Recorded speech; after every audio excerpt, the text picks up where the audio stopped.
and welcome back to the Saints View, the channel for Southampton content for the final match preview of the year ahead of the first game of 2020. It's all a bit complicated, but we're taking on Tottenham at St Mary's on New Year's Day. Another game at home, the second of 3 this week, and it could prove to be a decent afternoon for the Saints. Spurs have shot up the table under new manager Jose Mourinho, but Saints did beat Spurs the last time they visited St Mary's. Can it happen all over again? But before we get into the video, do make sure you are subscribed. We've done well over Christmas. Let's keep it going. Numbers are going up. Also make sure you're following us on all of our socials. Right, let's get into the video. As always, let's look back at the last game. That was, of course, the 1-1 draw against Crystal Palace on Saturday. Not a bad result, in my opinion. I said it in my match review. I think it's a good point. Definitely 1 point gained instead of 2 lost. And we did well in spells, but Palace are a rigid side, especially away from home. They know what they're doing. Their defensive line was pretty strong for most of the game. A bit of a nothing first half. Had a bit of luck with the VAR.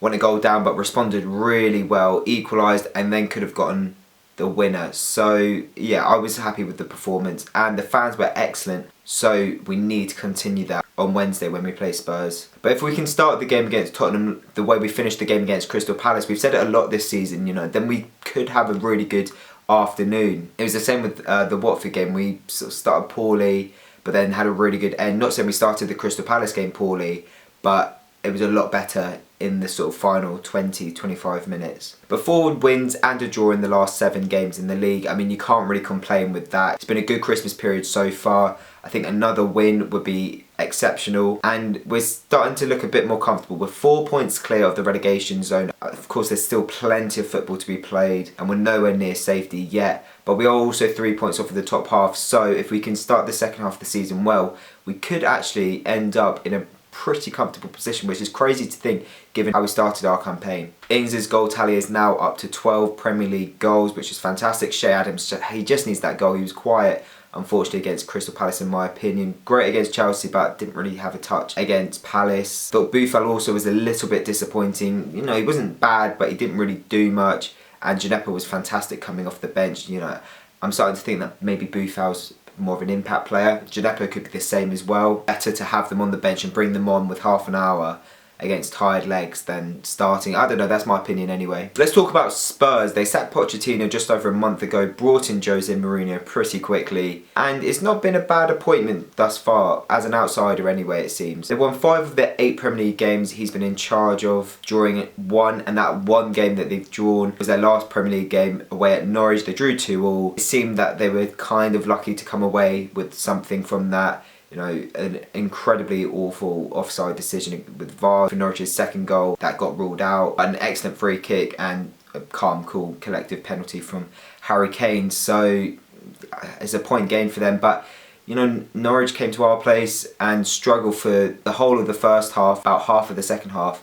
So there's potential that maybe we can get something against this Spurs side. Ali's looking like a handful once again. Kane's putting balls in the back of the net as well, as always. And Son's also looking quite good. It's a big positive for us as he is suspended for this game. Defensively, it doesn't seem like they're quite there yet. It's actually been a whole year on the day of the game since they last kept a clean sheet away from home in the league, which is kind of astonishing for a side that want to go and get a top 4 place, especially because Mourinho is also very well known for being a defensive minded coach, but they've conceded 12 Premier League goals in their 8 games under Mourinho, which is something they need to address if they are to get the top 4 this season. And our record against Spurs at St Mary's over the last couple of years hasn't actually been that bad. They battered us when Claude Puel was in charge, but the last 2 years we picked up 4 points, which of course includes the massive win back in March against them. But once again, they got the better of us at their own stadium back in September when we went there, lost 2-1. They were playing with 10 men for the majority of the game and we just should have won it, but we were too passive in attack. But of course, I'm no expert on Spurs, so I've asked Sam Chippek once again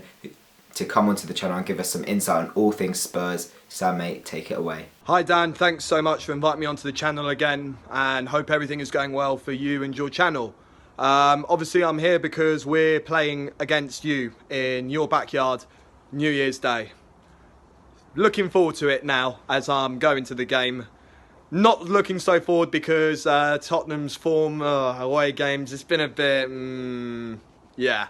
Anyway, to answer your first question, how Mourinho has changed the club and team. Well, the presence of Mourinho, firstly, has made a lot of players change their attitude on the pitch.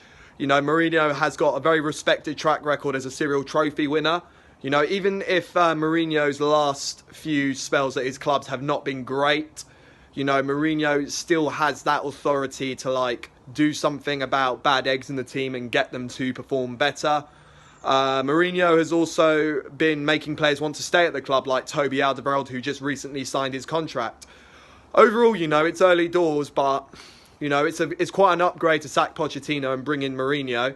And you can already see Mourinho fixing up some of the messes that Pochettino left behind, such as falling out with players like Toby Alderweireld. So I'm very happy that he signed the contract, and I do think that is the Mourinho effect. Festive period, you ask, mate. I don't even celebrate Christmas properly, as I'm more about the Hanukkah vibes. Yeah, typical with a Tottenham fan.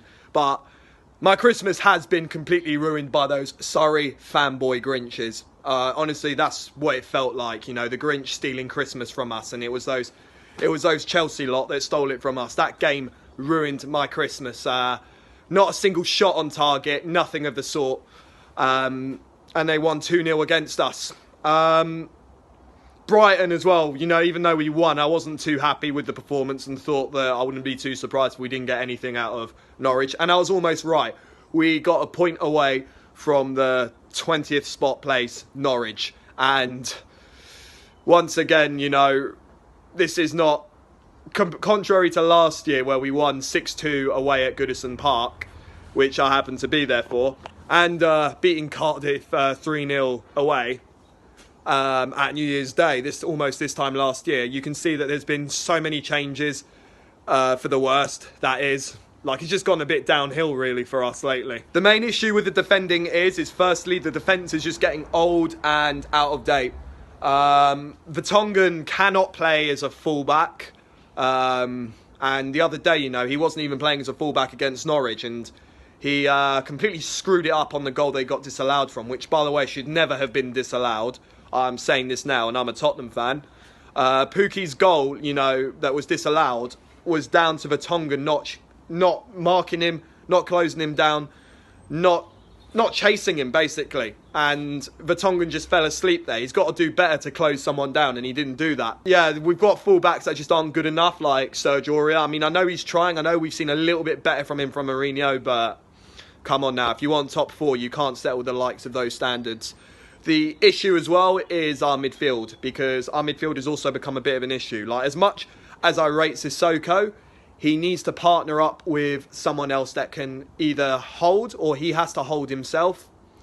And unfortunately, when you're playing alongside the likes of Harry Winks or Eric Dyer, you're going to see the huge holes in the midfield. And because there's like no holding midfield position, the defence have got extra work to do, and they cannot handle that pressure.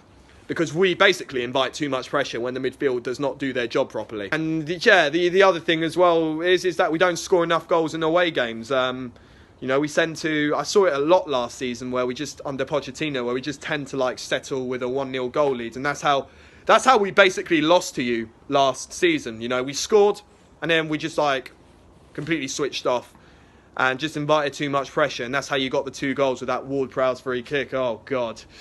I remember Southampton FT completely ridiculing me for that one. Yeah, the key men is definitely, obviously, Harry Kane. When Dele Alli is in form, then he would be a key man. But against Norwich, he was rubbish. So it just depends to how Dele Alli is going to show up for this game.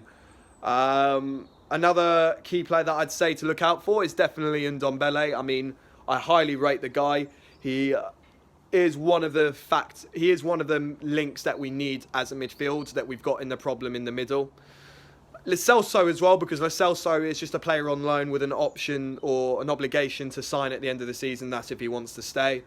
Lo Celso is going to be working hard to make sure he's got that first team spot. So I think Lo Celso can do some damage there. I mean, he's very hard working. He's very clinical with his passing, with his crossing. You know, like, it's very good key point. It's very good, like, accurate crosses that I saw from him from Norwich and from Brighton as well. The other thing, speaking of that, actually, got to look out for Toby Alderweireld as well. You know, his long balls. It was just very unlucky that none of his like long range passing didn't do the trick, because it almost did against Norwich. So that's like another player to look out for. And once again, thanks for having me on the channel, Dan. My name's Sam Chippek. You can search me up on YouTube for Tottenham content and hit that subscribe button. Thank you, mate, for doing that. I'll leave his link in the description below. But on to my prediction. Now, I'm kind of feeling a little bit confident for this one. Against Palace I wasn't. I thought it was probably going to be a draw. I think a win was just too much of an ask in sort of 2-3 days after the Chelsea game. But we've had a few more days of rest. Yeah, their away form's not great, and that sort of fills me with a little bit of confidence that we could actually take something from this. I don't think we'll win, but I think we're playing well at the moment. The fans will get on side and we'll get a point. I'm going to go for a 2-2 draw. But thank you very much for watching the video, guys. Leave it a like if you have enjoyed. Remember to subscribe if you haven't yet already. Follow us on all of our socials and let me know your score prediction in the comment section below. Tune in tomorrow for our predicted lineup. Until then, take it easy and we'll see you tomorrow.